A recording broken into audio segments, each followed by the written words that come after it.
Magandang araw po sa inyo. Ako po si Dr. Benigno Manlapas, isang doktor na ang focus ay ang pangangalaga sa kalusugan ng ating mga nakatatanda. Marahil ay pamilyar na kayo sa kasabihang kumain lang ng mas maraming gulay dahil mabuti ito sa kalusugan. At totoo naman yan, pero hindi palaging totoo para sa lahat ng uri ng gulay at hindi totoo para sa bawat yugto ng buhay. Pagkatapos ng edad na 60, ang inyong katawan ay dumaan na sa mga dekada ng paglaban sa sakit, pagbangon mula sa pagod, at pag-angkop sa malalaking pagbabago. Dahil dito, nagiging mas sensitibo ang inyong digestive system. Ang kakayahan ninyong sumipsip ng mga sustansya ay hindi na katulad ng dati. At ang ilang mga sangkap na dati walang anumang masamang epekto noong kayo ay mas bata pa, ay maaari na ngayong magdulot ng mga hindi inaasahang resulta kung hindi gagamitin ng tama. Kaya narito ang mahalagang tanong. Lahat ba ng gulay ay tunay na mabuti para sa mga senior? Ang sagot ay hindi palagi. Ang ilang mga gulay na tila napaka-healthy at itinuturing panungang mga superfood ay maaaring magdulot ng pamamaga ng tiyan, hirap sa panunaw, makaapekto sa inyong puso at bato, o magkaroon ng negatibong interaksyon sa inyong mga gamot. Ang mas nakakabahala pa rito ay madalas na tahimik at dahan-dahan ang pagdating ng mga epektong ito. Hindi ito nangyayari pagkatapos lang ng isang kainan, kundi unti-unting nabubuo sa paglipas ng panahon. Hindi natin pinag-uusapan ang tuluyang pag-alis ng anumang pagkain. Hindi ito listahan ng mga bawal na bagay. Ito ay isang paanyaya para sa inyo na mas pakinggang mabuti ang inyong katawan, na mas maunawaan ang inyong mga pamilyar na gulay, at i-adjust ang paraan ng inyong pagkain upang tunay na matugunan nito ang totoong pangangailangan ng inyong katawan. Sa ating talakayan ngayon, ating aalamin ang 4 na sikat na gulay na maaaring makasama kapag kinain sa maling paraan, lalo na para sa mga nakatatanda. Ang mga gulay na ito ay hindi lason, ngunit kailangan itong gamitin sa tamang oras, sa tamang paraan, at para sa tamang tao. At sa pagtatapos ng ating usapan, maririnig ninyo ang isang mahalagang mensahe. Ang inyong katawan ay may kakayahan pa ring bumawi kung aalagaan ninyo ito ng may kaalaman at kabaitan. Magsimula na tayo. Ang unang gulay na posibleng makasama ay ang kale. Kale, mayaman sa sustansya ngunit may panganib sa ilan. Ang kale ay madalas ituring na isa sa mga pinakamasustansyang gulay na maaari ninyong kainin. Dahil sa matingkad na berdeng kulay nito, bahagyang kulot na mga dahon at medyo mapait na lasa, ito ay tinaguriang isang natural na superfood dahil naglalaman ito ng mataas na antas ng mga bitamina, mineral, at antioxidant. Sa halos 20 gramo lang ng hilaw na kale, makukuha mo na ang halos 70% ng iyong pang-araw-araw na pangangailangan sa vitamin K, kasama ang malaking bahagi ng vitamin A at vitamin C. Ito ang 3 mahahalagang micronutrient na sumusuporta sa matibay na buto, malusog na balat, at maayos na immune system. Bukod pa riyan, ang kale ay mayaman din sa malalakas na antioxidant tulad ng quercetin at kaempferol. Ang mga compound na ito ay pinag-aralan para sa kanilang kakayahang bawasan ang pamamaga, suportahan ang kalusugan ng puso, at protektahan ang mga cell mula sa pinsala ng free radicals. Kapag kinain ng hilaw, napananatili ng kale ang karamihan sa mga sustansya nito. Gayunpaman, para sa mga nakatatanda na may sensitibong digestive system, Ang bahagyang pag-steam nito sa loob ng ilang minuto ay madalas na mas magandang pagpipilian. Ginagawa nitong mas malambot ang mga dahon, mas madaling tunawin, at nananatiling mayaman sa nutrisyon. Gayunpaman, hindi lahat ay dapat kumain ng kale ng madalas o sa maraming dami. May mga partikular na grupo ng mga tao na kailangang maging maingat sa gulay na ito. Ang unang grupo ay ang mga taong may mahinang panunaw. Ang kale ay naglalaman ng maraming insoluble fiber at isang uri ng asukal na tinatawag na raffinose. Kapag ang raffinose ay umabot sa bituka, maaari itong mag-ferment dahil sa gut bacteria at magdulot ng pamamaga ng tiyan, kabag o discomfort. Ito ay karaniwan lalo na sa mga may kondisyon tulad ng gastritis, irritable bowel syndrome o chronic colitis. Kung nakaramdam na kayo ng hirap sa panunaw pagkatapos kumain ng hilaw na kale, subukan ninyong steam o pakuluan ito para mabawasan ang mga sintomas na ito. Ang pangalawang grupo ay ang mga taong may history ng kidney stones. Ang kale ay naglalaman ng mga oxalate na mga compound na maaaring magkristal sa mga bato at bumuo ng mga bato. Mas malamang itong mangyari kung hindi kayo umiinom ng sapat na tubig o kung kumakain kayo ng maraming pagkaing mataas sa oxalate nang walang sapat na calcium para balansehin ito. Bukod pa rito, ang mga may problema sa thyroid ay dapat ding mag-ingat. Ang kale ay may compound na tinatawag na goitrogen na maaaring makasagabal sa pagsipsip ng iodine at magpababa ng thyroid function kung kokonsumuhin sa malaking dami sa paglipas ng panahon, lalo na kapag kinain ng hilaw. Kung umiinom kayo ng gamot para sa thyroid, pinakamainam na makipag-usap sa inyong doktor bago gawing regular na bahagi ng inyong diet ang kale. Isa pang mahalagang punto na dapat tandaan ay ang kale ay napakataas sa vitamin K. Bagamat ito ay kapaki-pakinabang para sa karamihan ng mga tao, maaari itong makasagabal sa mga gamot na pampalabnaw ng dugo.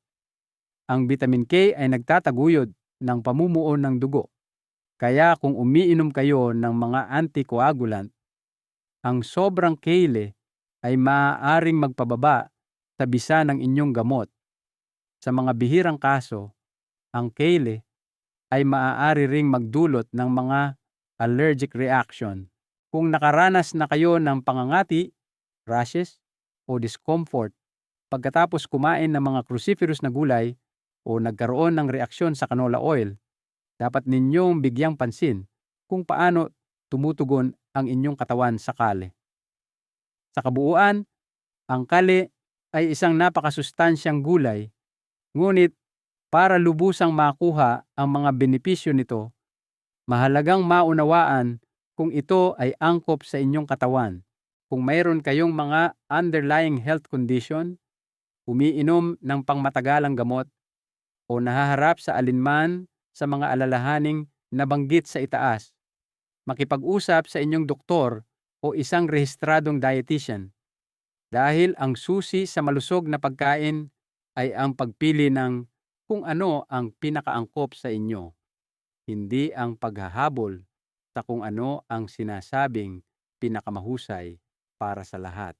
Mais na dilata, kaginhawaan na nagtatago ng mga panganib. Maraming nakatatanda ang pumipili ng mais na dilata bilang isang pamilyar na side dish dahil ito ay maginhawa, madaling iimbak at handa ng gamitin sa mga simpleng pagkain. Ngunit sa likod ng simple at komportabling anyo nito ay may mga panganib na hindi napapansin ng marami. Lalo na kung nasa edad na kayo, kung saan kailangan ninyong pamahalaan ang inyong blood pressure at blood sugar o sumasailalim sa paggamot para sa mga kondisyon sa puso o bato. Ang sariwang mais, lalo na kapag nasa busil pa at matingkad ang gintong kulay, ay isang malusog na pagpipilian. Naglalaman ito ng fiber, vitamin C, at mga antioxidant compound tulad ng beta-carotene. Ang mga sustansyang ito ay tumutulong na protektahan ang inyong mga mata, suportahan ang panunaw, bawasan ang pamamaga, at pabagalin ang proseso ng pagtanda sa katawan. Gayunpaman, kapag ang mais ay inilagay na sa lata, nagsisimula ng magbago ang lahat. Sa karaniwan, ang isang tasa ng mais na delata ay naglalaman ng mahigit 300 milinekinasa ng sodium. Kung ikukumpara, ang pinakuluang sariwang mais ay naglalaman lamang ng halos 1 milik. Para sa karamihan ng mga tao, ang pagkakaibang ito ay maaaring hindi nakakaalarma, ngunit para sa mga senior na madalas kailangang limitahan ang asin sa kanilang diet, ang numerong iyon ay tunay na mahalaga. Ang mataas na sodium content sa mais na delata ay maaaring magdulot ng biglaang pagtaas ng presyo ng dugo, pilitin ang mga bato na magtrabaho ng mas mabigat, at sa paglipas ng panahon ay maaaring makaapekto sa kalusugan ng puso. Isang pag-aaral na inilathala sa Journal of Nutrition mula sa American Medical School ang nagpakita na ang mga dilatang gulay ay madalas na naglalaman ng 3 hanggang 4 na beses na mas maraming asin kaysa sa mga sariwa o frozen. Ang mais na delata ay isang tipikal na halimbawa sa kategoryang ito. Iyon ang dahilan kung bakit ang isang maliit na serving lang sa isang araw ay madaling makapagpalampas sa inyo sa inirerekomendang limitasyon ng sodium nang hindi ninyo namamalayan.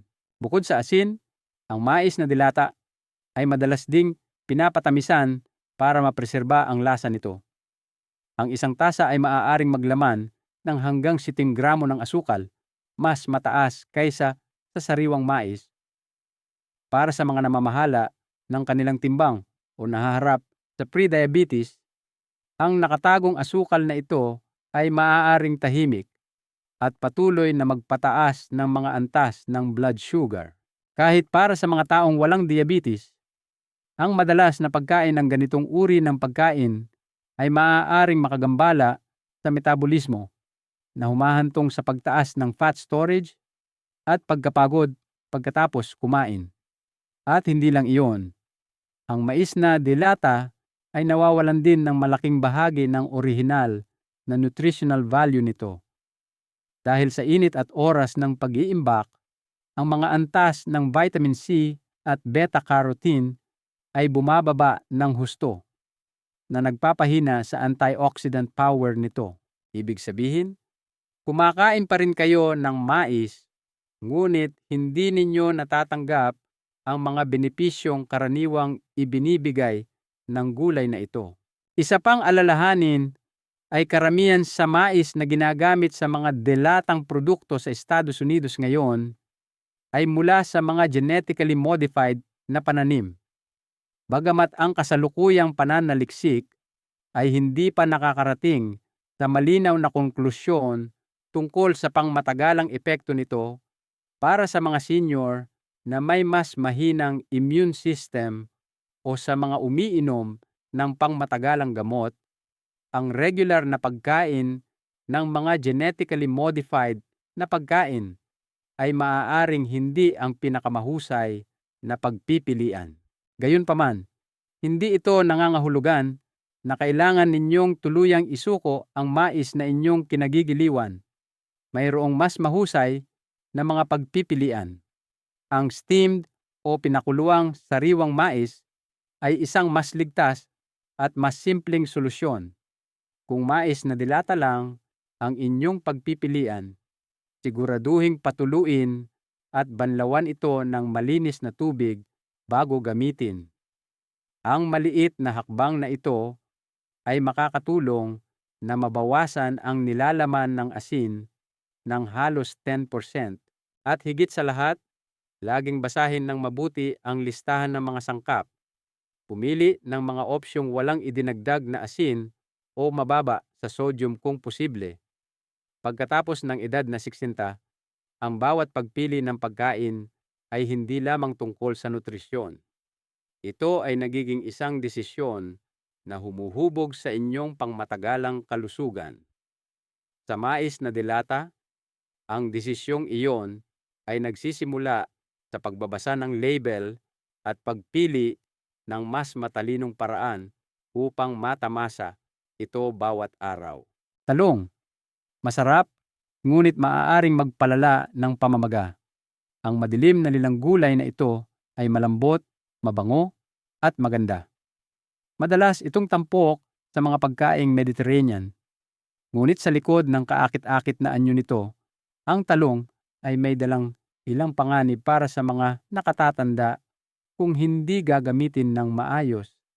Ang talong ay kabilang sa isang grupo ng mga halaman na kilala bilang nightshades na kinabibilangan din ng mga kamatis, patatas, at bell pepper. Para sa maraming tao, ito ay mga pang-araw-araw na pagkain, pamilyar at komportable. Ngunit para sa mga nakikitungo sa mga problema sa kasukasuan, issue sa panunaw, kidney stones, o sa mga umiinom ng psychiatric na gamot, ang talong ay isang pagkain na kailangang pag-isipang mabuti. Ang unang dahilan kung bakit napasama ang talong sa listahan ng mga gulay na dapat limitahan ay dahil naglalaman ito ng isang natural na compound na tinatawag na solanin. Sa mga sensitibong individual, ang solanin ay maaaring magpataas ng pamamaga, lalo na sa mga tuhod, kamay, at ibabang bahagi ng likod.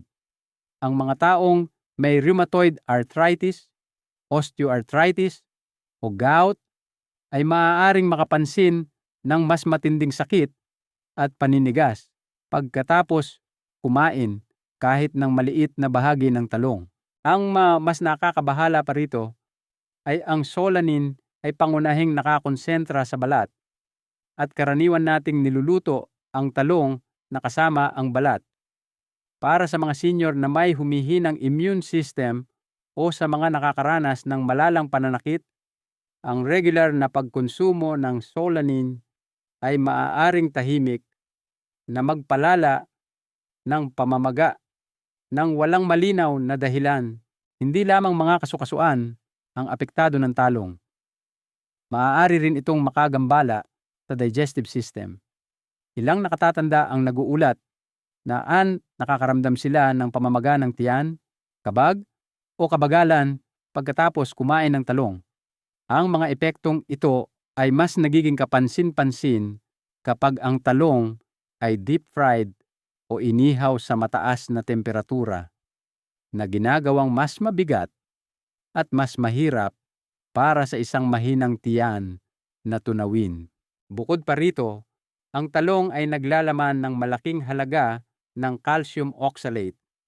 Ang compound na ito ay maaaring bumuo ng mga kristal sa bato at mag-ambag sa pagbuo ng bato kung ito ay maipon sa paglipas ng panahon. Kung meron kayong history ng kidney stones o hindi sapat ang iniinom na tubig araw-araw, ang regular na pagkain ng talong nang hindi ito binabalanse ng mga pagkaing mayaman sa calcium ay maaaring magpataas ng inyong panganib na maulit ito. May isa pang aspeto na iilan lang ang nakakapansin at iyon ay kung paano maaaring makaapekto ang talong sa mood. Bagamat wala pang tiyak na patunay, ilang mga nutrisyonista at psychiatrist ang nakapansin na ang talong ay maaaring magpataas ng panloob na pagkapagod sa mga individual na ginagamot para sa depression o pagkabalisa, lalo na kapag isinama sa mga gamot na nagre-regulate ng mood. Maaaring bawasan ng talong ang bisa ng mga gamot o mag-iwan sa mga tao ng pakiramdam na mas matamlay sa araw. Isang maliit na bilang ng mga tao ay maaari ring makaranas ng pangangati sa paligid ng mga mata, isang mainit na pakiramdam, o bahagyang pamamaga ng mga talukap ng mata pagkatapos kumain ng talong. Ito ay mga senyales ng isang banayad na reaksyon sa isang compound sa talong, lalo na sa mga may history ng pagiging sensitibo ng mata o sa mga kasalukuyang nakikitungo sa almoranas. Sa alinmang kaso, maaaring palalain ng talong ang pamamaga. Siyempre, hindi lahat ay kailangang tuluyang alisin ang talong sa kanilang mga pagkain. Kung maayos ang pakiramdam ng inyong katawan pagkatapos kumain ng lutong talong at hindi kayo kabilang sa mga grupong nasa panganib na nabanggit sa itaas, maaari pa rin ninyo itong kainin paminsan-minsan sa maliliit na bahagi. Pinakamainam na isalit-salit ito sa iba pang mga gulay sa halip na kainin ng madalas. Ngunit, kung pagkatapos ng bawat pagkain ay napapansin ninyo ang malinaw na negatibong epekto tulad ng pananakit ng kasukasuan, discomfort sa panunaw, o pagbaba ng mood, maaaring hindi na angkop para sa inyong katawan ang talong. Sa huli, ang isang masustansyang pagkain ay hindi lamang tungkol sa kung anong mga sustansya ang taglay ng isang gulay. Nakasalalay din ito sa inyong personal na kalusugan at kung paano tumutugon ang inyong katawan. Ang talong, maging bahagi man ito ng paboritong nilaga o isang magandang inihaw na hiwa, ay dapat palaging isaalang-alang sa tamang konteksto, lalo na para sa mga senior na nangangailangan ng maingat na atensyon sa parehong pisikal at emosyonal na kalagayan. Hilaw na spinas, aniong malusog, tahimik na kawalan ng balanse. Ang malambot na madahong berdeng gulay na ito ay madalas na tila simbolo ng kalusugan at sigla. Ngunit para sa mga higit sa 60, ang hilaw na spinas ay maaaring tahimik na makagambala sa maselang balanse ng katawan kung hindi gagamitin sa tamang paraan. Ang spinas ay matagal nang iniuugnay sa masaganang nutrisyon at pisikal na lakas. Ngunit ang kapaki-pakinabang sa isang yugto ng buhay ay maaaring hindi na angkop sa iba pa. Pagdating ninyo sa edad ng pagreretiro, kapag umiinom na kayo ng pangmatagalang gamot, at kapag nagsisimula ng magbago ang inyong katawan sa kung paano ito sumisipsip ng mga mineral at micronutrient, ang pagkain ng hilaw na spinas araw-araw, kahit na tila hindi nakakapinsala, ay maaaring magkaroon ng mga hindi inaasahang epekto. Ang unang alalahanin ay ang oxalate. Ito ay isang natural na compound na matatagpuan sa hilaw na spinas at may tendensyang kumapit sa calcium at iron sa bituka, na binabawasan ang kakayahan ng inyong katawan na sumipsip ng dalawang mahahalagang mineral na ito. Noong bata pa kayo, madaling maka-adjust ang inyong katawan. Ngunit, pagkatapos ng 60, habang unti-unting nababawasan ang densidad ng buto at nagiging hindi na gaanong epektibo ang pagsipsip ng iron, lalo na para sa mga kababaihan pagkatapos ng menopause, ito ay nagiging isang tunay na alalahanin. Ang ilang tao ay kumakain ng maraming gulay ngunit nakakaramdam pa rin ng pagod, madaling magpasa, nakakaranas ng bahagyang pagkalagas ng buhok o napapansin ang marupok na mga kuko. Ang problema ay hindi ang kakulangan sa kinakain, kundi ang kawalan ng kakayahan ng katawan na sumipsip. Para sa mga nagkaroon na ng kidney stones, lalo na ang calcium oxalate stones, kailangang mag-ingat. Ang 100 gramo ng sariwang spinas ay naglalaman ng halos 1 gramo ng oxalate, isang malaking halaga. Bagamat ang bahagyang pagpapakulo ng spinas ay maaaring mabawasan ng ilan dito, ang regular na pagkonsumo ng hilaw na spinas ay nagpapahintulot pa rin na tahimik na maipon ang panganib na iyon. Ang isa pang issue ay ang vitamin K1. Ang hilaw na spinas ay naglalaman ng malaking halaga ng bitaminang ito. Para sa karamihan ng mga tao, ito ay isang magandang bagay dahil tinutulungan nito ang dugo na mamuo ng maayos. Ngunit para sa mga umiinom ng pampalabnaw ng dugo tulad ng warfarin, ito ay nagiging isang bagay na kailangang bigyang pansin. Kahit isang baso lang ng green smoothie sa umaga ay maaaring makagulo sa mga antas ng pamumuo ng dugo na inabot ng buwan para maging estable. Ito ay hindi lamang teorya.